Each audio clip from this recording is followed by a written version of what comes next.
മൂന്നാം സീറ്റിൽ വിട്ടുവീഴ്ചയില്ലാതെ മുസ്ലിം ലീഗ്.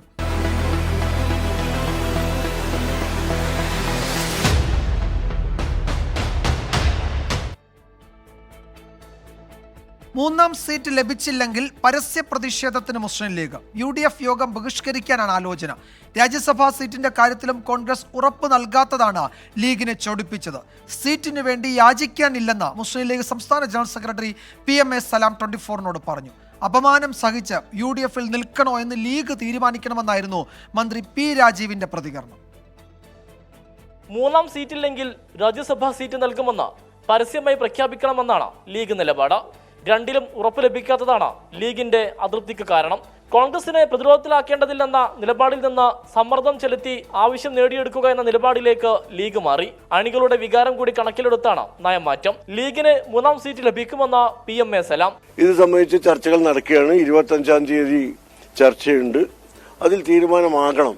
വളരെ പെട്ടെന്ന് തീരുമാനം എടുക്കാൻ കഴിയുന്ന കാര്യമാണ്. ഇനിയും നീണ്ടുകൊണ്ട് പോകാൻ പാടില്ല എന്ന് മുസ്ലിം ലീഗ് ശക്തമായി ആഗ്രഹിക്കുന്നുണ്ട്. അല്ല, അത് തീരുമാനം അണികൾക്ക് കൂടി ആശ്വാസകരമായ ഒരു തീരുമാനമായാൽ പോരെ, പിന്നെ അടുത്ത തീരുമാനത്തിലേക്ക് പോകേണ്ട ആവശ്യമില്ലല്ലോ. UDFലെ പ്രബല കക്ഷിയായിട്ടും മൂന്നാം സീറ്റിനായി ലീഗ് ദയനീയമായി യാചിക്കുകയാണെന്ന മന്ത്രി P രാജീവ്. UDFിന്റെ കരുത്ത് മുസ്ലിം ലീഗാണ്. നിയമസഭയിൽ മൂന്നിൽ ഒന്ന് സീറ്റ് ലീഗിനുണ്ടായിട്ടും മൂന്നാമതൊരു സീറ്റിന് വേണ്ടി ദയനീയമായി യാചിക്കുകയാണ് ചെയ്യുന്നത്.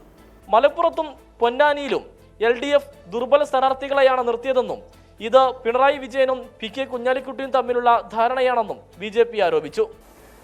പിണറായി വിജയന്റെ ആ അടവ് നയം അവരിപ്പോഴും ഉപേക്ഷിച്ചിട്ടില്ല എന്നതിൻ്റെ തെളിവാണ് ഇവിടെ CPM പ്രഖ്യാപിച്ച സ്ഥാനാർത്ഥികളിൽ മലപ്പുറത്തെ 2 സ്ഥാനാർത്ഥികളും വളരെ ദുർബലത.